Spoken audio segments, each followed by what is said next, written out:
Petrol और diesel के जो रेट्स हैं वो लगातार बढ़ रहे हैं और हम सभी वो तरीके ढूंढ रहे हैं जिससे हमें अपनी गाड़ी से better fuel efficiency, better mileage मिल सके। तो आज की इस वीडियो में हम उसी के बारे में बात करने वाले हैं। मैं कुछ टिप्स आपके साथ शेयर करूंगा जो अगर आप यूज़ करते हैं तो वो आपको काफ़ी ज़्यादा मदद करेंगे आपकी गाड़ी की जो फ्यूल इकोनॉमी है उसको बढ़ाने में और आपको एक बेटर माइलेज देने में। डिपेंड करता है कि आप कौन सा फ्यूल यूज़ कर रहे हैं। अगर आप डीजल यूज़ कर रहे हैं, पेट्रोल यूज़ कर रहे हैं तो थोड़ा थोड़ा वैरी उसके हिसाब से कर सकता है कि आपको कितनी फ्यूल एफिशिएंसी मिल सकती है। बट ओवरऑल जो टिप्स ये जो मैं आपको देने वाला हूँ ये बहुत ज़्यादा इफेक्टिव होने वाली है किसी भी फ्यूल टाइप में अपनी गाड़ी को चला रहे हो तो बिना किसी देरी के हम इस वीडियो को जल्दी से स्टार्ट करते हैं। जैसे जैसे मैं गाड़ी चलाता जाऊँगा आपको मैं तरीके बताता जाऊँगा किस तरीके से आप उन टिप्स को फॉलो कर सकते हैं। तो चलिए शुरू करते हैं इस वीडियो को। तो अभी स्टार्ट करते हैं। तो my first tip to get a better fuel economy would be smooth acceleration.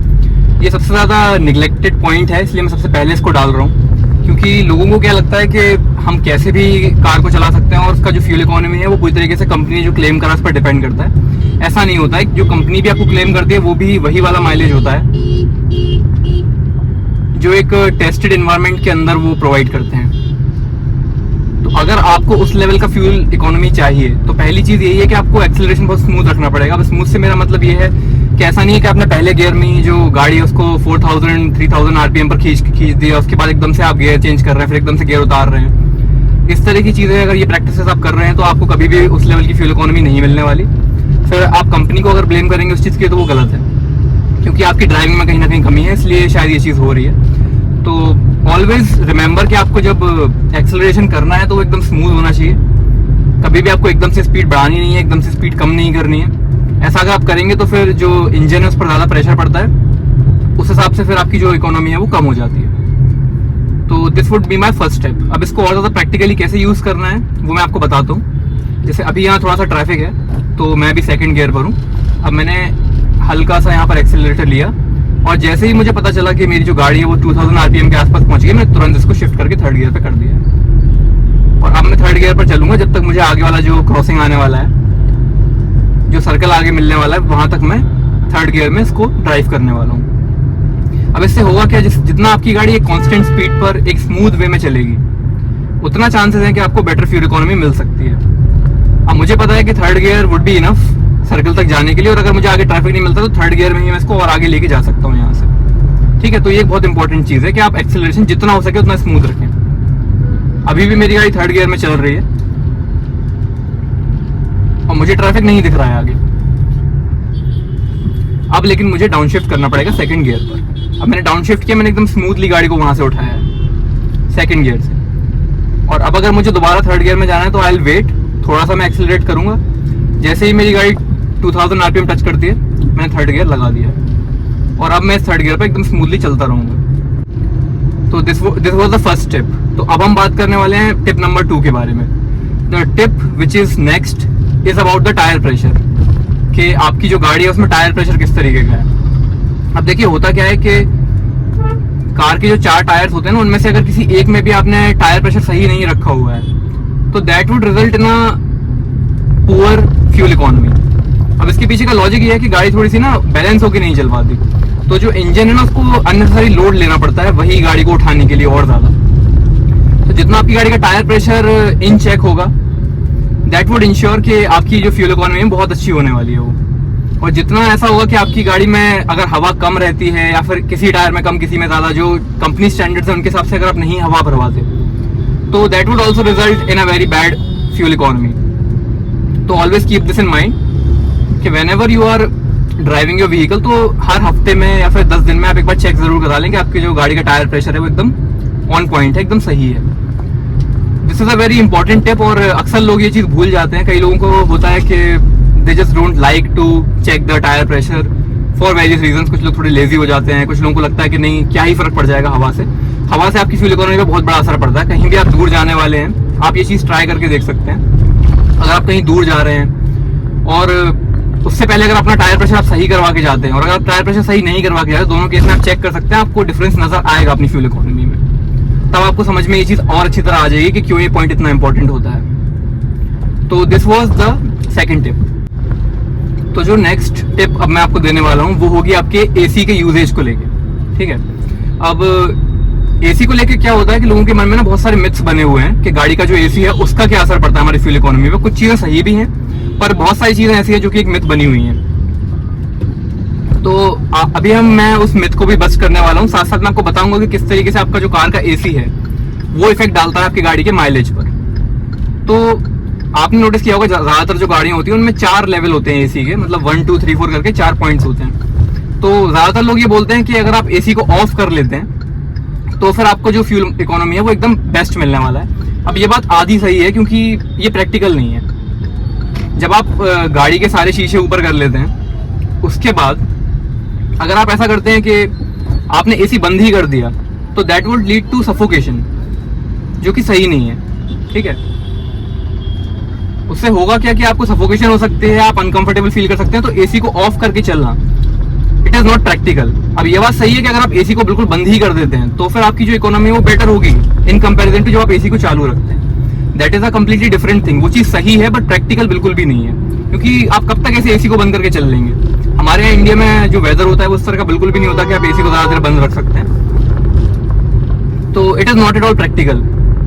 I would recommend कि आप एसी को पॉइंट 1 या फिर जो पॉइंट नंबर 2 होता है वहां तक आप इसको यूज कर सकते हैं। मैं मोस्टली पॉइंट 1 पर ही चलाता हूँ मेरी रिक्वायरमेंट के हिसाब से, लेकिन आपको बहुत ज्यादा ऐसा लगता है कि नहीं 1 तो बहुत ही कम है, तो आप कुछ देर के लिए उसको पॉइंट 2 पर चला सकते हैं। फिर जैसे ही आपको लगता है कि अंदर का जो एनवायरमेंट है वो थोड़ा सा कंफर्टेबल हो गया है गाड़ी का, तो आप उसको 1 पर कर सकते हैं। इससे जो आपको फ्यूल इकोनॉमी मिलेगी वो काफी बेटर होगी इन कंपेरिजन टू अगर आप फुल एसी को चलाते हैं। फुल एसी में ना बहुत ज्यादा डिफरेंस आ सकता है आपकी फ्यूल इकोनॉमी में।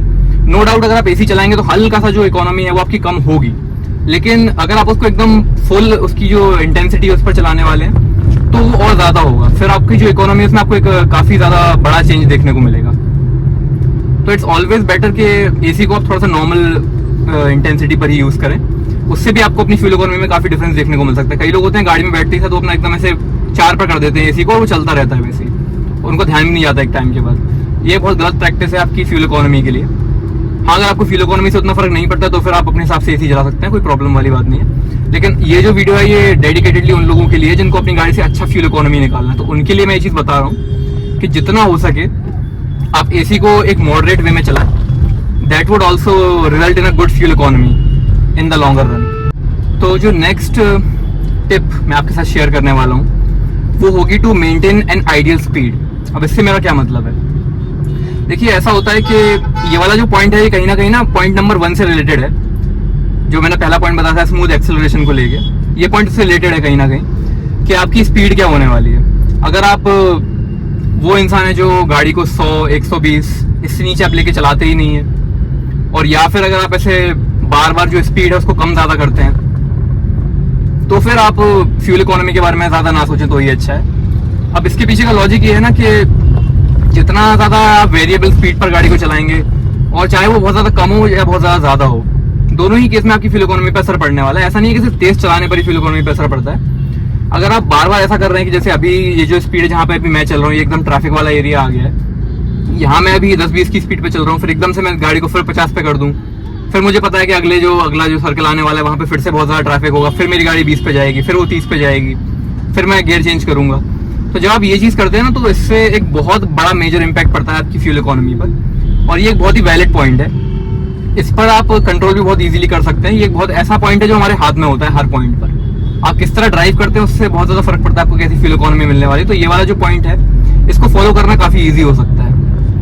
अभी जैसे मैं चल रहा हूँ तो अभी मेरी जो स्पीड है वो 30-40 के अराउंड है। मुझे पता है मुझे आगे वाली गाड़ी से एक सेफ डिस्टेंस मेंटेन करना है, और मुझे पता है कि आगे फिर से ऐसा पॉइंट आ सकता है जहाँ पे मुझे फिर से स्पीड कम करनी पड़े। तो 30 से 20 पर आना कंपैरेटिवली काफी सही है कि अगर मैं अभी फिर से गाड़ी को 50-60 पे भगाना शुरू कर दूं, मुझे पता है कि थोड़ी देर बाद मुश्किल से 20 सेकंड बाद मुझे फिर से धीमी करनी है स्पीड, तो it is of no use. फिर आपकी जो फ्यूल इकोनॉमी है वो डेफिनेटली इफेक्ट होने वाली है।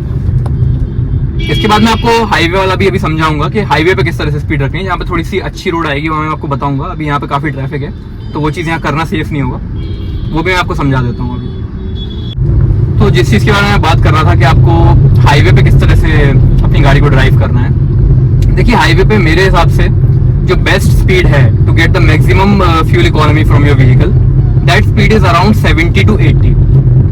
जो एक स्वीट स्पॉट मैं बोलूंगा वो होगा आपका 70 से लेके 90 तक। This is the sweet spot of most of the cars. थोड़ा बहुत डिपेंड कर सकता है कि आप कौन सा इंजन है आपकी गाड़ी का, कौन से सेगमेंट की आपकी गाड़ी है। कुछ गाड़ियों में ये चीज़ थोड़ी सी अलग हो सकती है, बट 90% ऑफ द व्हीकल्स में ये चीज़ बहुत अच्छी तरह हिट करती है कि आपका जो स्वीट स्पॉट होने वाला है वो 70 से 90 के आसपास होने वाला है। उस स्पीड जोन में अगर अपनी गाड़ी को एक लंबे टाइम तक चलाते क्रूज करते हुए, तो आपको एक बहुत अच्छी फ्यूल इकोनॉमी मिल सकती है। बट अगेन ऐसा नहीं है कि 70 to 90 एक स्वीट स्पॉट है तो आपने बार बार आपको वहां पर अपनी स्पीड को लेके जाना है।